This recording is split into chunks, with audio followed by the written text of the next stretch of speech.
mayambo aham maktada kanglelai pungori channel gi mekedegi mayambo amuka hanna tara nokchari ngasi soigi subscriber am kangna thabira pori ma mayangi maphamda khudol tamjarga haiduna uduna laksari wari silan thokchakhi matamda choikiba lankiba kaya yarbasu mayamna nuksibiduna ngakpiyo haiduna hajari wari sihudre mamandana channel asibu mapung phambada sarup yabibo ina adom-adomna like amadi subscribe share tawbira mo haiduna hajari adadi wari saukjarage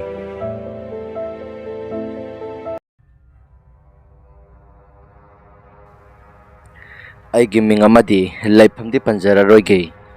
aina angang oiringai nongma matamado 2004 ki September thagi numito aikhoisu angang mayam ama ki kulopi sana se haiduna aikhoi laikai gi lampa ama lei lampak tu gi manak waidana garage ama lei garage tu da gari ayadaba mayam ama thaina gi jeep car ambulance mayam ama laibadugi marak aduda aikhoi mapansu ki kulopi sanai gari manung aduda pangsang rasang laga lotnai imanaba ama mamingna Joychandra kawi mahakti ambulance manung aduda lotkhre madudagi ngasai gi amangba imanabaduna aikhoi mayamna lotkiba kiku phongnabani haiduna gari sing aduda sangduna tumina thiri gari su yambanina mathang thiri mahaksu makhoi kharasu kiku phongkhre aikhoi khara madi kana thiri asomaso mathang loina phongbo loinare imanaba Joychandra mathanta ngairabani phongdri bahibasi adamna phangmalaktabadagi aikhoi mayam changlaga thiminare matamso sandhya osilaklabani asomasum thirakpana kona thangda ambulance tu da yingba matamda imanaba dudi humang anapi kaba makhai punglup lami aduga ambulance manung aduda phamlaga mamit mana ado lakthoklaga tumina leirami imanaba amana urakpadagi Joychandra asida leire haiduna aikhoi mayam changlaga kaubani aikhoi mayamna changlaga kaujarabasu imanaba dudi mana pangbagi mawongda kemta khumlakte adamna khumlaktabadagi imanaba amana manakta changsillaga masaduda nomlaga Joychandra haiduna thinglubada imanaba Joychandra dudi adum lekthakre mamet adusu pangna aikhoi mayamsu tawriba matawasida karino ne haiduna khaplek khangi imanaba dusu aikhoi mayam changlaga kauba yaba kaubani adabu sukhum khumlakte adamna lairambadagi aikhoi mayamsu pakhatbadagi imanaba anina sengkhre Joychandra hoigi mayumda makhoi mama baba su kanamta lairamdi kauba yaba kaure aduga makhoi gi maning lomdagi makhoi gi sesiana sendha wairamgi duk thanaba ne haiduna khongkhut hamdok luraga tholakpada ure sesiada su kakaga nenega laitabra haiduna hangi imanaba aniduna adamda hangbadagi imanaba Joychandra ki masena pakhum asumna pirakhi aikhoi mamaga babaga di leitine aishu duk thanabani haiduna khongkhut ase hamlubani adona khoi kaidawrage maduda imanaba anidugi maraktagi imanaba amakhakna asumna makhumlakhi iche aikhoi mayam maning thangba lampaktuda garage ama leibado maduda kikulopi sanabani aikhoi mayam so asum sanabadagi Joychandra do ambulance ayadabagi manungda changsilaga lotkhibani adabu mangliba imanabaduna thiba phangraktabadagi aikhoi mayam changlaga thibada imanaba Joychandra dudi ambulance manung aduda humang anapi kaba makhai mamit manado tarau panglaga gyan manglaga leirangkhi madudagi aikhoisu kaidawba yahrubasano khanduna kauraga yengba matamda bhakti sukhum khumlakte aikhoisu pakhatmanbadagi makhoi imung manunggi miyosingda pau pirusi hairaga aikhoisu lakpani imanaba aniduna tamliba pau aduda Joychandra gi mase sisi adudi mahaksu pakhatmanbadagi chasil au hairaga makhoi hum lampak tamna pulap lakhi matamado mamdri sisiana Joychandra gi manakta yarakpa matamda sisiana su kaubani adubo imanaba Joychandra dudi khumlakte aikhoi kharana su masida sum lairabadi farak tarani haiduna yumda aikhoi mayam sanglaka purakhi Joy Chandra do mayumda poraklabasu makhoi ki mama amadi baba dudi halaklamdri makhoi ki sisisu tawpham khangdabadagi makhoi ki bobok tu kaurure makhoi ki bobokna angang asi kaidawre haiduna hangba matamda aikhoi mayamna ngasai thokriba thokdok singado loina tamlami makhoi ki bobokna asomna hange ibema nakhoi ki mamaga babagadi kadai chakhige yum masida leiramdriba sibo Joy Chandra gi sesena ibo aikhoi mamaga babagadi kaithilda jangmana masing khara leiruni haiduna thokhibani hanjalaktri ihe onthokna pharak ta akhreda apharise nakhoi kana kana no aikhoi gi maning thangba sida malbi ama leibado nakhoi khara satlaga kauruso adomna hairakpadagi aikhoi ani ahum so maibi atubu kauba satlure maibi dusu kauba satluraga halakpa matamdadi Joy Chandra gi mama ka baba ga su laktuna leirami maibi dusu hek lakpaga Joy Chandra gi magi maya dagi timbong oina maya mama othulakhi madudagi Joy Chandra gi mama na su phadi ma pairaga Joy Chandra gi masindagi othorakliba timbong adabu taithokpi adamna taithokpi badagi Joy Chandra gi mama gi makhutubu Joy Chandra na tap launa pharaga yamna kana laurakhi Joy Chandra na adamna laurakpadagi aikhoi mayamna su Joy Chandra bu pharaga masi ki phamungda hiphalli maibi aduna su Joy Chandra gi khudang adabu pairaga mahak su mihul yengi mahakna mihul yengba loiraba matungda asomna hairakhi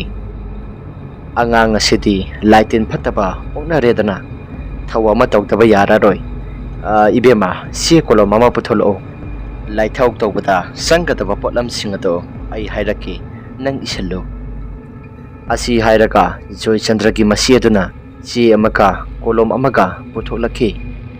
aduga maibi aduna posai singado hairaba matungda Joy Chandra gi babana posai singado leiba sakre ngihak leiragadi Joy Chandra gi mapadusu posai singado leiruraba matungda halakhi aduga maibi aduna yangkok leibra haiduna hangba matamda Joy Chandra gi mama aduna yangkok ama putholakhi yangkok aduda posai singado hapdaba matungda nakhoi maningi pokri mapala aduda lao hairaka Joy Chandra gi mama aduga maibi aduga posai singaduda laisonti jun khara swalaga puthokhi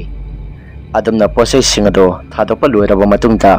maibi dusu imung changlakhi maibi aduna Joy Chandra gi mama aduda ising khara tawraga nanthakre adamna ising nantharaba matungda mamit adusu araiba makhai lauktholaklaga lauramba singadusu phakre aduga mamit adusu tapna uisinkhre aduga amuksu susut tawraga kaplakhi zoro lonbagi mawongda wa mani mamang samnadaba ngakta kari karino khangdaba ngakta nganglakhi aduga Joy Chandra adusu gyan tarakpada pung adusu numidangi tarai helami